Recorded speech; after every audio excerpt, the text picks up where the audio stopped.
Hi Gemini, welcome to your weekly Tarotscope with me, Raphael from Reydiant.reality. It's an absolute pleasure to have you. Thank you so much for being here. Thank you so much for joining me. If you haven't already, please don't forget to like, share and subscribe to the channel. It would mean everything. For those of you that are continued subbies, thank you so much for all of your support. It really means the world. If you would like to book a personal tarot reading with me, you can do so on the email address below.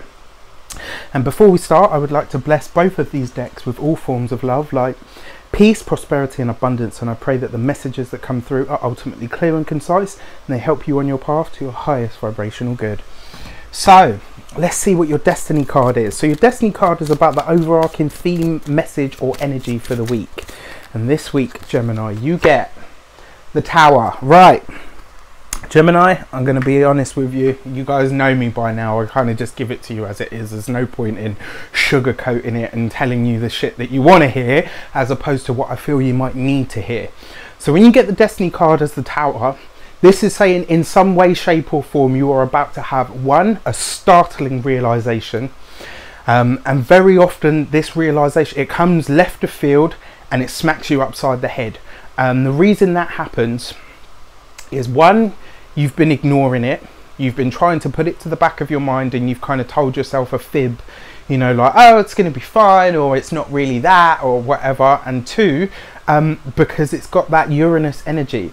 But it's not like the happy surprise energy of the Fool, which is Uranus as well. This is like the blast shit and shake the structure sort of stuff that Uranus tends to bring as well. You know, it's that other side of the Uranus energy. When you get the Tower card, one of the taglines for this is, you know, up it blows, down it goes. Very often when we have these startling realizations, it brings a massive change because something fundamentally changes on the inside level. And it looks like this week you're going to have some really startling realization, but some kind of illusion that you have allowed yourself to believe for some time, I believe as well.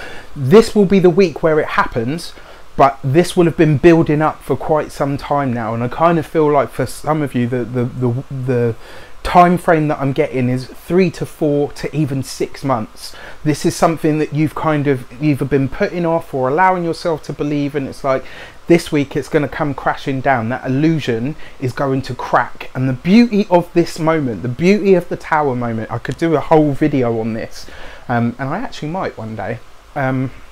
The beauty of this moment is that once the rubble and the dust and everything has cleared, you kind of can push everything away and start again in some way, shape or form. Let's see what the direction card is to give it some context. And that's what your direction card is. It gives the other card context. It fleshes out what your destiny might be or what the best way to achieve it is. Okay, and you get...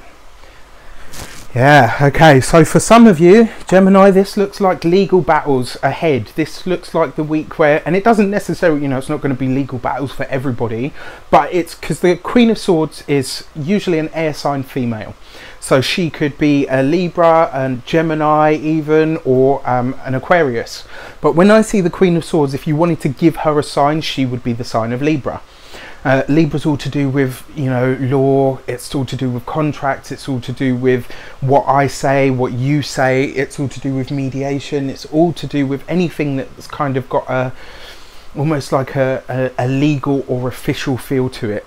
The thing about the Queen of Swords is, in terms of her words, her tongue is literally like a sword, as is her mind. She's very sharp, very witty, very intelligent. But the thing about the Queen of Swords is she's ultimately very fair. You know, she might have a mouth of a sewer, but she's got a heart of gold. And this kind of tells me that this week, it looks like some kind of contract or something's going to need to be mediated this week, definitely.